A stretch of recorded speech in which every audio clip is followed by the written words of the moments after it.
अच्छा। उसके बाद इधर आए तो बकरी जलने लगी, तो मैं इधर छुड़ाने के चक्कर में थोड़ा बहुत हाल जल गए थे। हाँ। इसी प्रकार से हुआ थे घटना। तो पूरा पूरा जल के खाक हो गए, कोई एक भी नहीं बची? एक भी नहीं बची। जो बची थी डॉक्टर आए थे, हाँ। उसके लिए मेडिकल की दवा डाल रहे थे, उसके लिए वो भी खत्म हो गई। वो भी। अच्छा, आप लोग इतने लोग हैं, क्या आप सबने जो है इसको बुझाने का प्रयास किया नहीं? बुझाने का प्रयास किया, 2 3 4 5 मिनट में तो खत्म हो गया पूरा। अच्छा, तो ये मतलब हाँ, रात में लपट तेज थी, तब हवा भी चल रहा आपका था। ये मकान कैसा था, ये बताएंगे इसके बारे में? मढ़ई था। मढ़ा था। तो मतलब ये कह सकते हैं आपका पक्का मकान नहीं था? पक्का मकान नहीं है हमारे तो पास। जैसा कि आप सब जानते हैं कि गरीब जो होता है उसके लिए मढ़ा ही जो है छत्र छाया बनता है, और जब वही मढ़ा जो है उसके विनाश पे उतर आए, या फिर जब कहते हैं कि प्राकृतिक आपदा का उसको साथ मिल जाए, तो वो सब कुछ समाप्त करने के काबिल होता है, और वही यहाँ पे आपको देखने को मिलेगा। अगर आप यहाँ पे आकलन करेंगे तो मैं इस आग को देख सकता हूँ, इस आग के असर को आप देखेंगे तो अगल बगल के जो सारे पेड़ हैं, आप वीडियो में देखेंगे बगल में आपके चल रहा होगा, जो सारे पेड़ हैं वो सारे पेड़ भी इसकी चपेट में आ गए थे। तो इस प्रकार से आप ये आकलन कर सकते हैं कि यह कितना भयावह दृश्य रहा होगा।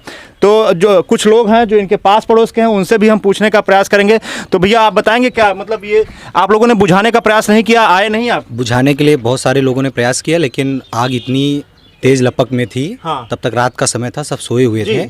आग इतनी तेज लपक में थी कि 3 से 4 मिनट में सब कुछ जल गया। पहुंचने के बाद जब तक लोग पहुंचे तब तक सब जल गए थे। तो अच्छा, इसमें सिर्फ मवेशी जले हैं कि या फिर आपका साजो सामान जो था सारा सामान उस सारा घर का इनके घरेलू सामान, यही इनका सब कुछ था ही। यही इनका जीवन यापन का तरीका था, जो है क्या कहते हैं भेड़ पालन और बकरी पालन। इस समय बकरी ही थी। हाँ। और जितनी भी बकरियां थी एक भी नहीं बची। 1-2 जख्मी हुई थी, वो भी खत्म हो गई।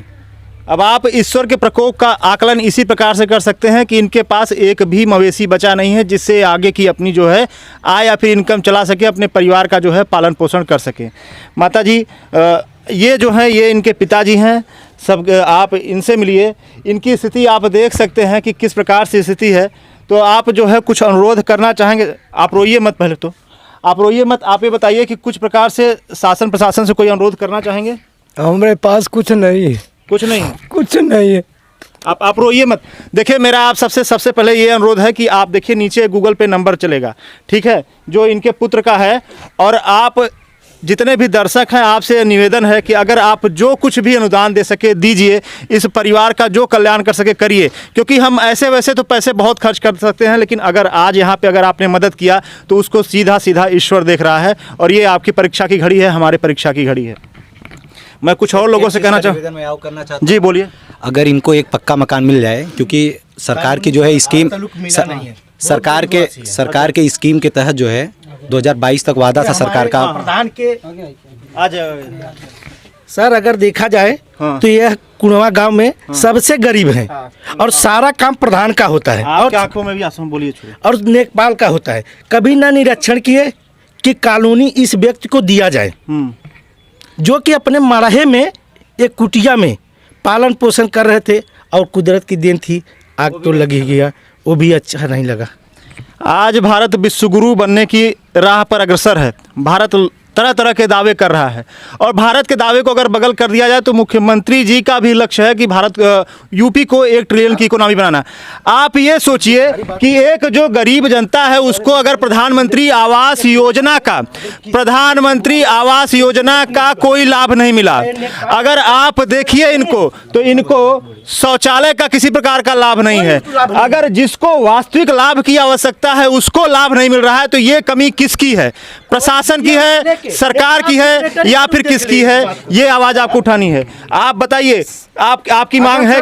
सर मैं झूठ बोलता हूं तो ये समय प्रेजेंट टाइम में कोई भी अधिकारी आके देख ले इस व्यक्ति को कि एक शौचालय नहीं दिया गया और आवास तो पूरा गांव जानता है। इस कुड़वा गांव में जो भी इतना गरीब है कि आप खुद सक्षम कर लीजिए, आप कैमरे वाले हो, हाँ आके आप देख लीजिए, आप मीडिया वाले हो, देख रहे हैं पूरा खाक हो गया है इस घर को। क्या ये देख लीजिए पहले। हाँ, इसी घर में ये वीडियो भी देखिए, आप घर में दिखाइए इनका। हाँ। एक मड़हा रख के वीडियो आवास का ऑनर होता है कि नहीं होता है? बिल्कुल होता है। बताइए क्या है प्रशासन? अब आप यही समझिए। अच्छा, आपने ग्राम प्रधान से किसी प्रकार का जो है अनुरोध किया था, इसके लिए कुछ कहा था? देखिए इन्होंने इतना ज्यादा गरीब है, यह काम अगर पढ़े लिखे भी नहीं है, अगर इनका दायित्व बनता है कि कोई भी अधिकारी आए तो सर्वे करता है कि कौन सा व्यक्ति गरीब है, किस लायक है, उसको दिया जाए। बीपीएल कार्ड है आप सबका? ऐसा नहीं हुआ। बीपीएल कार्ड है आपका? ऐसा नहीं हुआ। बीपीएल कार्ड है अब क्योंकि इन्होंने पढ़ा लिखा नहीं है, उतनी जानकारी नहीं है, तो ये दायित्व किसका बनता है? पूरा दायित्व अगर आप देखिए तो स्थानीय शासन और प्रशासन की यह दायित्व है। क्योंकि ऊपर से जो है, अगर आप देखिए ऊपर से तो तरह तरह की योजनाएं चला दी जा रही हैं, धन भेज दिए जा रहे हैं, लेकिन क्या उस धन का सदुपयोग हो रहा है ये इस जमीनी पटल पे पता चलेगा। और अगर आप इस जमीनी हकीकत को देखेंगे तो ये जमीनी हकीकत जो है आपके सामने सीधा सीधा दिखाता है कि स्थिति कितनी गंभीर और भयावह है। जी बताइए। भ्रष्टाचार की वजह से इनका पहले बीपीएल राशन कार्ड था, हाँ। लेकिन इतना ज्यादा भ्रष्टाचार है सेक्रेटरी जो अधिकारी हैं उन लोग को, हाँ। कि इनका एपीएल राशन कार्ड कर दिया गया, जो कि गांव में किसी को आवश्यकता उतनी नहीं है जितना इनको कॉलोनी और बीपीएल कार्ड की आवश्यकता है। तो कोई जो है नेता मंत्री आके जरा देखे तो निरीक्षण तो करे सर्वे करे। इस बात को। अधिकारी कर्मचारी तो आ ही नहीं पा रहे हैं, सेक्रेटरी आ ही नहीं पा रही हैं, तो बताइए यहाँ और कौन प्रशासन आएगा? शासन कहता है गरीबी हटाओ, लेकिन नीचे के लोग जो क्या क्या करते हैं वो कहते हैं गरीब को ही हटा दो। अब आप यही देखिए कि जिनके लिए फंड पास हो रहा है, जिनके लिए पैसा है, जिनके लिए सारी योजनाएं हैं, अगर उनको ही लाभ नहीं मिलेगा तो वो लाभ किसके लिए है? क्या बड़ी बड़ी मंजिलों की जो इमारतें हैं उनके लिए वो लाभ है?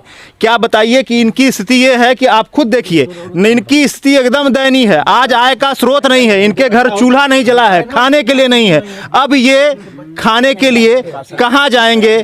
मेरा सीधा सीधा अनुरोध माननीय मुख्यमंत्री जी से है कि आपसे उम्मीदें हैं, ये जितने भी हैं सबको उम्मीदें अगर किसी से है तो वो माननीय मुख्यमंत्री जी से है। माननीय मुख्यमंत्री जी, आप इस चीज़ को संज्ञान में लीजिए।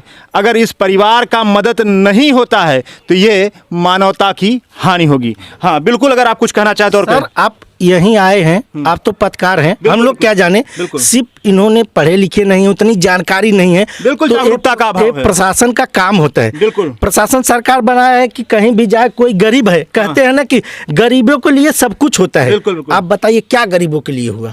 बिल्कुल न शौचालय देख लीजिए, घर दिखा दीजिए। हाँ न, अरे घर बगल वीडियो में चल रहा है।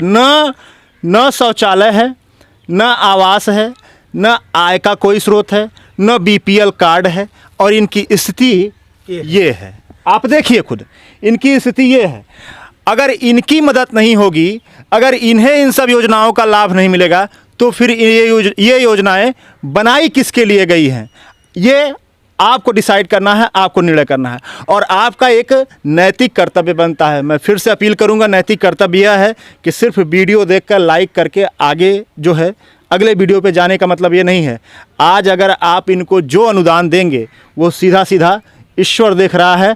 और ऐसे अगर देखा जाए तमाम प्रकार के पान सुपारी गुटखा पे खर्चा कर देते हैं लोग अपने जो है अय्यासी पे खर्चा करते हैं। आज अगर इस परिवार का मदद करेंगे, इनका चूल्हा जलेगा, तो आप विश्वास करिए आपके बीवी बच्चों का जो है कल्याण ईश्वर करेगा। जिस ईश्वर ने इनके ऊपर ये वज्र गिराया है। आप लोग अगर कुछ कहना चाहें तो कह दीजिए। अगर इनके पास एक कॉलोनी होता तो इनकी जो रोजमर्रा की दैनिक नियमित कार्यों में चीज़ें में इस्तेमाल की जाती हैं वो सब सामान बच जाते हैं, बिल्कुल। वो सब नहीं खाक होते हैं। हाँ। तो हम तो ये निवेदन करेंगे कि इनको एक आपके माध्यम से, चैनल के माध्यम से आपके, कि इनको एक कॉलोनी की सख्त आवश्यकता है और ये मुहैया कराया जाए। प्रधानमंत्री आवास योजना के तहत कम से कम एक मकान, ये सरकार का वादा था, ये आप भी जानते हैं। 2014 में सरकार ने वादा किया था हर घर को मकान दे देंगे, छत दे देंगे, और छत के नाम पे यही है। हाँ बिल्कुल। और ये भी अगर इसका भी देखें तो ये भी जो है जल के खाक हो चुका है। आप देखिए सीमेंट की स्थिति क्या है, ये देख रहे हैं सीमेंट की स्थिति क्या है, मैं आपको दिखा रहा हूँ, ये जल के खाक हो चुका है। अब बताइए ये अपना छत जो छिपाने के लिए सबसे ज्यादा मेहनत परिवार करता है, जो है क्या कहते हैं धूप में बकरियां पालता है, जो है क्या कहते हैं धूप में चराता है, जो है क्या कहते हैं, और इतना मेहनत करने के बावजूद ये स्थिति है। अभी आप समझ लीजिए। अब आप बताइए कि अगर इनको इन सब योजनाओं का लाभ नहीं मिलेगा तो किसको मिलेगा। और मैं फिर मानवता के तहत आपसे अनुरोध करूंगा कि आपसे जो भी हो सके आप अनुदान करिए और जितना ज़्यादा हो सके इस वीडियो को शेयर करिए, शेयर करके मुख्यमंत्री तक भी पहुंचाइए। अगर नहीं कर पा रहे हैं तो इतना करिए, इस वीडियो को ट्वीट करिए और जल्दी से जल्दी जो है इनको इंसाफ दिलाइए। इंसाफ की इन्हें सख्त दरकार है और इनका इंसाफ जो है वो इनके आय का कुछ माध्यम हो जाए, इनके लिए एक प्रधानमंत्री आवास योजना के तहत एक आवास का साधन हो जाए, एक शौचालय की सुविधा हो जाए। शायद मैं एक चीज़ कह सकता हूं कि देखिए क्या होता है, पशु हो या फिर कोई व्यक्ति हो, हर किसी से भावनाएं जुड़ी होती हैं। वो जो भावनाएं इनकी विक्षिप्त हुई हैं वो तो दोबारा वापस नहीं आ सकता, लेकिन शायद फिर इनका परिवार जो है धीरे धीरे पटरी पर आ जाए और उसका अगर आशीर्वाद किसी को लगेगा तो आपको लगेगा। और अगर प्रशासन देख रहा है, प्रशासन इनके लिए कुछ करता है तो उनके बीवी बच्चों को लगेगा। और बाकी सारा अनुरोध जो है वो मुख्यमंत्री महोदय से है। पशुपालन विभाग अगर चाहे तो 1-2 बकरी दे सकती है जिससे इनका जीवन यापन फिर से पटरी पे आ जाए। अच्छी किस्म की बकरियां थी इनके पास, और भेड़ और ऊन मैं जानता हूं मिर्जापुर में भी है, अपने भदोही में भी है। तो आपके माध्यम से मैं अधिकारियों से भी कहना चाहता हूं कि अगर वो चाहेंगे तो दे देंगे, 1-2 बकरियां आराम से दे देंगे, जिससे 2-4 बकरियां मिल जाएंगी तो फिर से ये अपने पटरी पे जल्द ही आ जाएंगे। बहुत बढ़िया मुद्दा है, बहुत बढ़िया मुद्दा है कि इनके इनकम और इनके आय का जो स्रोत था, जो माध्यम था वो बकरियां ही थी। अगर सरकार चाहे, प्रशासन चाहे, माननीय गौरांग राठी जी आपसे भी कहना है कि आप जिलाधिकारी हैं, बहुत अच्छा काम कर रहे हैं, तो अगर इनके लिए कुछ मवेशियों की भी अगर उपलब्धता करा देंगे तो इनका जो है इनका चूल्हा जल सकेगा, 2 वक्त की रोटी जो है वो चल सकेगी और दुआएं सीधा आपको लगेगी। चलिए, मैं मुझसे जितना हो सकता था मैंने कर दिया है। आपका जो भी आपकी कैपेसिटी है, जो भी आपकी क्षमता है, मेरा आप सबसे ये अनुरोध है कि आप इनको अनुदान दीजिए, इनके लिए कुछ करिए ताकि इनके घर का चूल्हा जल सके और फिर से जो है इनका जीवन पटरी पर आ सके। धन्यवाद, नमस्कार। और एक बात और कहना है, अगर आपकी किसी प्रकार की समस्या है तो उसके लिए आप हमें हमारे व्हाट्सएप नंबर पे जो है कांटेक्ट कर सकते हैं। SJP न्यूज़ आपके साथ हमेशा खड़ा है, 12 महीना और 24 घंटे। धन्यवाद, नमस्कार।